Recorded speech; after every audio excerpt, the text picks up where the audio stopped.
India versus the Maldives. I mean, does that even make sense? But before we begin, I want to ask you this. Maldivians, your 911 call is India. Have you forgotten the 1988 coup attempt when India rescued the Maldives? Have you forgotten that in 2004, when a tsunami hit your country, India was the first to assist you? Have you forgotten that in 2014, when you ran out of drinking water, again, Indians came to the rescue? And what about India's 30,000 doses of measles vaccine in 2020? What about India's assistance during the COVID-19 pandemic? What about India's donation of thousands of Covishield vaccines? Maldivians, please remember, you have taken food aid from India. You have received medicines as gifts from India. Indians have rescued Maldivians who are stuck abroad. India has given millions of dollars in the form of grant assistance and hundreds of millions of dollars under the line of credit. There are Maldivians who mock India, but remember, it is Indian money that you are using to fix your water and sanitation issues. Yes, your sanitation issues. And see this. See the smile on your former president's face after he received an Indian gift, CGS Kamiyabu. And guess what? Your appetite for gifts from Indians is so huge that you have even accepted 200,000 LED bulbs and many LED streetlights as gifts. You even accept vehicles from India under grant aid. And yes, as acknowledged by your Ministry of Defense, this generous support from India is unconditional. Besides that, help in education, health, defense, setting up fish plants in your country, building your country's infrastructure, giving money for your sports infrastructure, even handing over equipment to set up 67 children's parks across the Maldives. And you still abuse India? From your roads to your airport development projects, it is the Indian money that you want to use. In many ways, India has been your guru.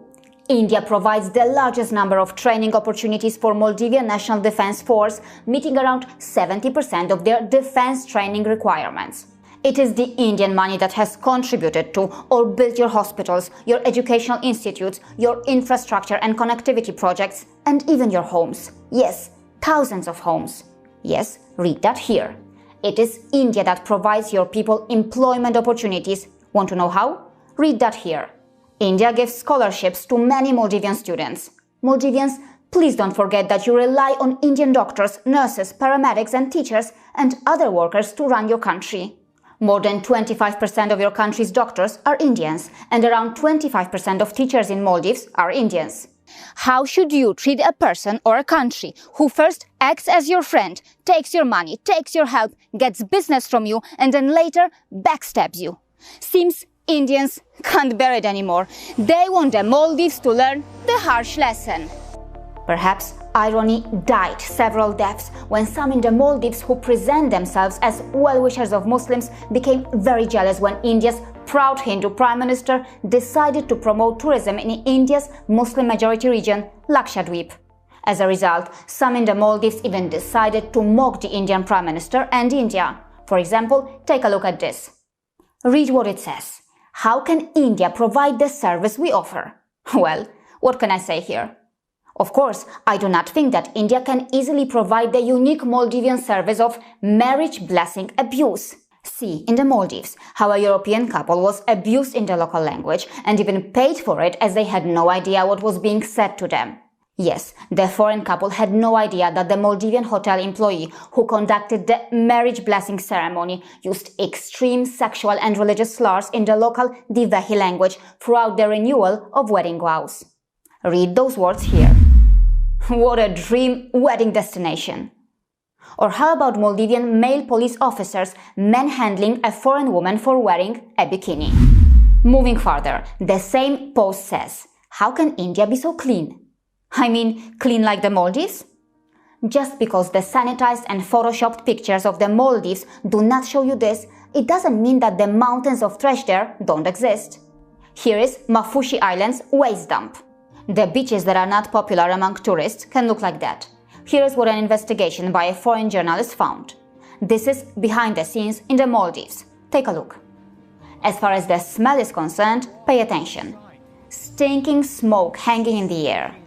Would the Maldives be willing to show these scenes of their country instead of their photoshopped pictures? Probably not. And guess what? It seems the local trash was not enough, as the Maldives also decided to become the world's garbage dump, opening the door to the importation of waste into the country. But what can India do for someone who is willing to sell its sovereignty for money? After all, the existence of a pro-CCP lobby can destroy any country. As mentioned here, after Maldives signed the Belt and Road Initiative with China, there were fears that the country will be taken over by them. In relation to China, the ex-president Nasheed said, "A large emerging power is busy buying up the Maldives, buying up our islands, buying up our key infrastructure, and effectively buying up our sovereignty." As reported here, in the Maldives, Indian companies such as Tata-owned Taj Group has investments in hotels but have no political clout. China, on the contrary, is doing everything to control the government and the political environment. But as expected, the Chinese state-affiliated propaganda machine is misleading the world by presenting India as a villain in the Maldives. Articles after articles, the same propaganda against India. And many in the West tend to see the situation in the Maldives as a battleground between India and China. But it is not just the rising Chinese Communist Party-backed lobby that has worked against India in the Maldives. As described here, the Maldives is threatened by a religious extremist takeover. It is again not an exaggeration to say that there is now a parallel state in the Maldives, a state within the state. A network of religious radicals that have infiltrated strategic institutions, the government and street gangs. Even the hospitality industry is threatened by the rise of radical Islam. Pause the video and read this. The anti-India propaganda in the Maldives that is being pushed by the Chinese Communist Party-backed political groups or through radicalized individuals and groups has spread a lot of disinformation and fake news against India. But anyone who wants to understand India's clean track record in the Maldives should read this. Carefully take a look. It is the official Government of Maldives website. Date January 23rd, 2023. India has continuously demonstrated strong and effective leadership in maintaining international peace and security. India has also been a strong proponent of the values and principles enshrined in the United Nations Charter. The government of Maldives is confident that India will be a voice for all developing countries on the Security Council. Maldivians should realize that in a few decades from now, their neighbor India won't be going anywhere, but it is likely that a huge part of their own country might just disappear. As described here, the Maldives is being swallowed by the ocean and running out of fresh water. The Maldives is the lowest lying country in the world. Its 1,200 islands are an average of just 1.5 meters above sea level. Some are even lower. Every year, as the planet warms and sea levels rise, the country sinks even more. For example, take a look at this abandoned house whose foundation has been destroyed by the rising sea level. Shifting to several high-rises and developing a floating city won't solve all their problems if their country starts to disappear under the sea. And when that happens, it is likely that Maldivians will again feel the need to call their 911 India. And by the way, who are Maldivians?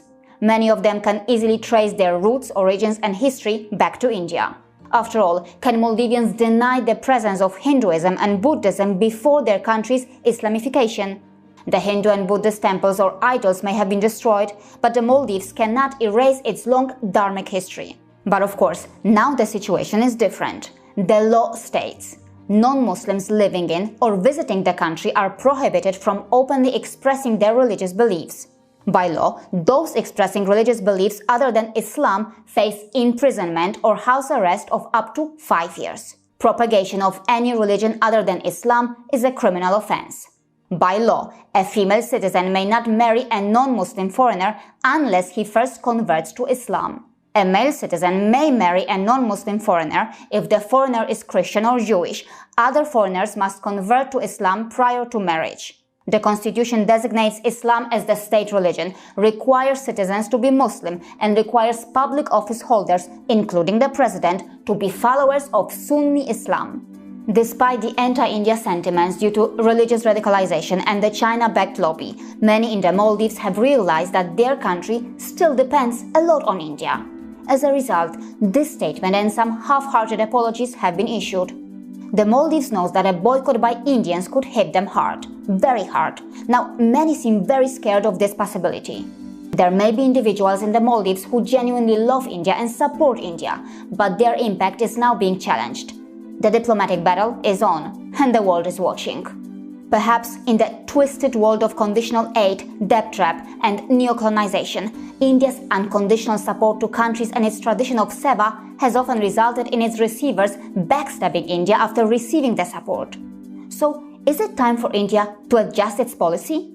The tourist infrastructure in India's Lakshadweep can be improved, but not by sacrificing and punishing its fragile ecosystem in the way that the Maldives has done. India has a huge coastline, and it doesn't just depend on its islands for beach tourism. Yes, all countries, including India, face various problems, and yes, there are amazing beaches in the Maldives too, but Maldivians' false sense of superiority over Indians seems toxic. When Maldivians insult India, in a way they are just insulting their own origins, roots, and perhaps their own ancestors who came from India. But do they even realize that? A nation that has a long track record of using India's help for its own survival, a nation that still wants more money, more business, and more help from India, should learn how to behave with India. Religious radicalization in a monotheistic setting can give a false sense of superiority, and it is likely that this problem will not easily disappear. So, as asked here, what can India do in the Maldives to prevent its slide towards Chinese control and radical Islam? As mentioned here, it is a tricky path for India. Perhaps there is no easy solution. Yes, there may be a solution for the Chinese dragon, but is there also a solution for what they refer to as radical Islam?